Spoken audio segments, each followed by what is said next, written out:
যারা করছে তাদেরকে গ্রেফতার না করে এসে আপনি আমাদেরকে বাধা দিচ্ছেন। এখানে যে আচরণ হয়েছে এই আচরণটা সন্ত্রাসী কায়দায়। হবিগঞ্জে এনসিপি নেতাদের উপর ন্যাক্কারজনক হামলা আর অন্যদিকে হাসনাত সার্জিসদের পথ আটকাতে পুলিশের বালুর ট্রাক। 24-এর গণঅভ্যুত্থানের পর এ কেমন স্বাধীন বাংলাদেশ দেখছি আমরা। একদিকে সরকারি দলের আধিপত্য বিস্তারের নোংরা খেলা, আরেকদিকে পুলিশের সেই পুরনো স্টাইলের হয়রানি। তাহলে কি হাসিনার পতন হলেও তাদের প্রেতাত্মারা এখনো দেশ চালাচ্ছে? দেখুন ওরা কিভাবে একজন সংসদ সদস্যের গায়ে হাত দিচ্ছে। আপনাদের কোনো রাইট আছে সংসদ সদস্যের গায়ে হাত দেওয়া? ওরা গায়ে হাত দিচ্ছে কেন? আজ আপনাদের সামনে তুলে ধরব হবিগঞ্জ ও মৌলভীবাজারের দুটি রোমহর্ষ ঘটনার পেছনের আসল সত্যি, যা দেখলে আপনিও ভাবতে বাধ্য হবেন জুলাই বিপ্লবের ফসল কি তবে বেহাত হতে চলেছে। হবিগঞ্জের রাস্তায় যা ঘটল সেটির ব্লুপ্রিন্ট বা নকশা দেখলে অবধারিতভাবেই 2014 বা 2015 সালের আওয়ামী লীগের সেই ভয়ঙ্কর দিনগুলোর কথাই মনে পড়ে যায়। আপনাদের কি মনে আছে 2015 সালের 20 এপ্রিলের কথা? ঢাকা উত্তর সিটি কর্পোরেশন নির্বাচনের প্রচারণায় অংশ নিতে বিএনপি চেয়ারপারসন বেগম খালেদা জিয়া তার গাড়ি বহন নিয়ে গুলশান থেকে বের হয়েছিলেন। বাংলা মোটর ও কারওয়ান বাজার এলাকায় পৌঁছানোর পর আওয়ামী লীগের একদল সন্ত্রাসী ঠিক যেভাবে লাঠি, সোঁটা, ইট পাটকেল নিয়ে সেই গাড়ি বহরে হামলা চালিয়েছিল হবিগঞ্জে এনসিপি বা ন্যাশনাল সিটিজেন্স পার্টির নেতা কর্মীদের উপর, ঠিক একই কায়দায় হামলা করেছে বিএনপির কিছু নামধারী কর্মী। রেন্টে কারের একটি নিরীহ গাড়ি চালকের গাড়ি ভাঙচুর করে চালক হাত জোর করে বাঁচার আকুতি জানানোর পরও যারা মন গলেনি তারা আর যাই হোক কোনো গণতান্ত্রিক দলের কর্মী হতে পারে না। ভাইরাল হওয়া ভিডিওতে আপনারা নিশ্চয়ই দেখেছেন সেই মাইক্রোবাস চালক জীবনে ঝুঁকি নিয়ে মার খেয়েও তার ভাড়াই চালিত গাড়িটি বাঁচানোর আপ্রাণ চেষ্টা করছিলেন, কারণ ওই একটি গাড়ির ওপরই তার এবং তার পুরো পরিবারের পেট চলে। গাড়িটির কোনো ক্ষতি হলে সেই ক্ষতিপূরণ দেওয়ার সামর্থ্য তার নেই। তিনি কান্নাজড়িত কণ্ঠে বারবার হামলাকারীদের অনুরোধ করছিলেন, ভাই এটা আমার রেন্টের গাড়ি, আপনারা ভাঙবেন না। কিন্তু সেই উন্মত্ত হামলাকারী বা সন্ত্রাসীদের মন গলেনি। তারা নির্দয়ভাবে গাড়িটি ভেঙেছে এবং এনসিপি নেতাকর্মীদের মারধর করেছে। মার খেয়ে এনসিপিও কিন্তু চুপ করে বসে থাকেনি। তারা এই হামলার প্রতিবাদে বিক্ষোভের ডাক দেয়। আর সবচেয়ে অবাক করা ব্যাপার হলো ঠিক একই স্থানে পাল্টা সমাবেশের ডাক দেয় বিএনপির ছাত্রদল। একেবারে সেই পুরনো রাজনৈতিক ফর্মুলা, যার অসম্ভবী ফল হিসেবে প্রশাসন 144 ধারা জারি করতে বাধ্য হয়। শেখ হাসিনার আমলে এই ট্রিক্স আমরা বহুবার দেখেছি। বিরোধী দল কোনো আন্দোলন ডাকলেই আওয়ামী লীগ পাল্টা কর্মসূচি দিত আর প্রশাসন 144 ধারা জারি করে আন্দোলন পণ্ড করে দিত। আজ বিএনপিও কি সেই একই পথে হাঁটছে? অথচ চাইলে বিএনপির হাইকমান্ড একটি মাত্র নির্দেশ দিয়ে এই অনাকাঙ্ক্ষিত পরিস্থিতি এড়াতে পারতেন, কিন্তু তা হয়নি।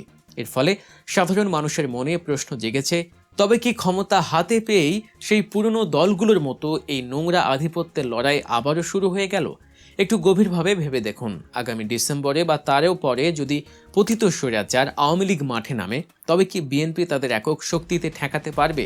বিগত 17 বছরে দেশের প্রতিটি স্তরে, প্রশাসনে, ডিপ স্টেটে, বড় বড় ব্যবসায়ীদের মধ্যে আওয়ামী লীগ যে শেকড় গেড়ে বসেছে তা কি এত সহজে উপড়ে ফেলা সম্ভব? 17 বছরে কারা চাকরি পেয়েছে? কাদের সহায়তায় বড় বড় ব্যবসায়ী তৈরি হয়েছে? বড় বড় মিডিয়া হাউস কারা চালাচ্ছে? এই সব প্রশ্নের উত্তর একটাই, পতিত স্বৈরাচারের দোসররা।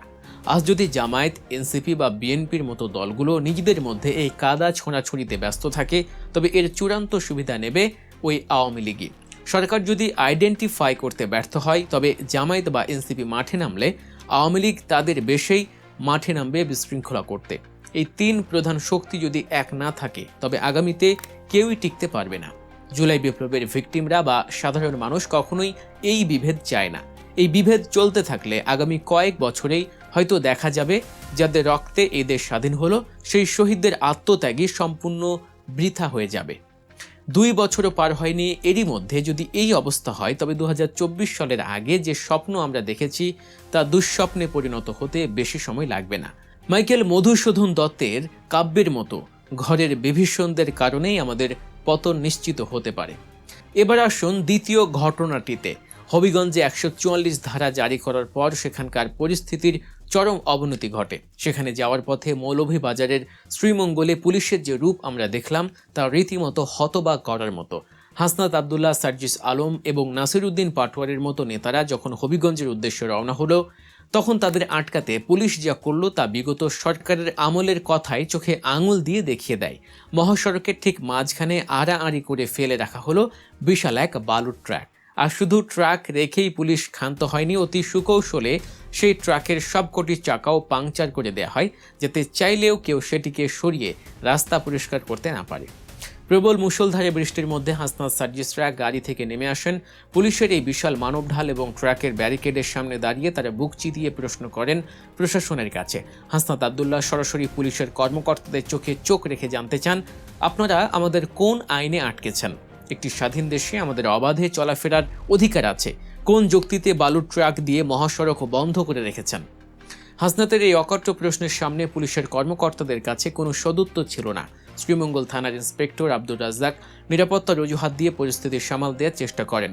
পুলিশ দাবি করে যে এনসিপি নেতাদের ভালোর জন্যই তাদের আটকে দেওয়া হয়েছে, কিন্তু হাসনাতরা অত্যন্ত কঠোর ভাষায় স্পষ্ট জানিয়ে দেন, যদি পারেন তাহলে আমাদের নিরাপত্তা দিন, আর যদি নিরাপত্তা দিতে না পারেন তবে আমাদের পথ ছেড়ে দিন, আমরা আমাদের দায়িত্ব নিয়ে চলে যাব। পুলিশ কোনো আইনি ভিত্তি দেখাতে না পারায় হাসনাতের এই আলটিমেটামের সামনে একেবারে নিশ্চুপ হয়ে যায়। বৃষ্টিতে ভিজে একাকার হয়েও হাসনাত সার্জিসরা এক চুলো পিছু হাঁটেনি। তারা চরম স্পর্ধার সাথে পুলিশের দেয়া সে অস্থায়ী ব্যারিকেড জোরপূর্বক ভেঙে গুঁড়িয়ে দেন। রাস্তার উপর পড়ে থাকা পাংচার হওয়া বালু ট্রাকের পাশ দিয়ে অত্যন্ত সুকৌশলে তারা পথ বের করে নেন। পুলিশের সমস্ত বাধা চুরমার করে দিয়ে এনসিপির সুদীর্ঘ গাড়িবহর আবারও ফুল স্পিডে হবিগঞ্জের উদ্দেশ্যে রওনা হয়। এই যে তরুণদের অদম্য সাহস, এই যে সিস্টেমে চোখে চোখ রেখে কথা বলার স্পর্ধা, এটাই জুলাই বিপ্লবের সবচেয়ে বড় অর্জন।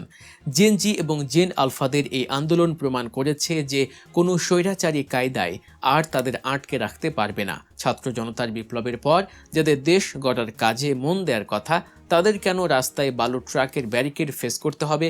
কেন তাদের উপর রাস্তায় সন্ত্রাসীরা হামলা করবে? কেন তাদের ঠেকাতে পুলিশের পাশাপাশি বিজিবি এবং ম্যাজিস্ট্রেট নামাতে হবে? আজকের এই দুটি ঘটনাই আমাদের জন্য এক বিশাল সতর্কবার্তা। একদিকে রাজনৈতিক দলগুলোর ক্ষমতা, নির্লজ্জ লোভ এবং অসহনশীলতা, অন্যদিকে প্রশাসনের ভেতরে ঘাপটি মেরে থাকা ষড়যন্ত্রকারী মহল। এই দুইয়ের সাঁড়াশি আক্রমণে যদি জুলাইয়ের ঐক্য বিনষ্ট হয়, তবে দেশের ভবিষ্যৎ আবারও এক ঘোর অন্ধকারে নিপতিত হবে। এই মাটির একটা গাছও তখন আর নিরাপদ থাকবে না, প্রতিটি গাছ হয়তো ফাঁসির মঞ্চে পরিণত হবে। এখনই সময় নিজেদের ভেতরের এই দ্বন্দ্ব থামানোর, নইলে আগামীতে এই বাংলার মাটিতে কাউকে হয়তো শান্তিতে বসবাস করতে দেয়া হবে না। আজকের এই পুরো পরিস্থিতি সম্পর্কে আপনাদের ব্যক্তিগত মতামত কি? ছাত্র নেতাদের পথ আটকাতে পুলিশের এই পুরনো কৌশল এবং রাজনৈতিক দলগুলোর এই নগ্ন সংঘর্ষ আগামী দিনের জন্য কোনো অশনি সংকেত? আপনাদের মূল্যবান মতামত কমেন্ট বক্সে অবশ্যই আমাদের জানাবেন।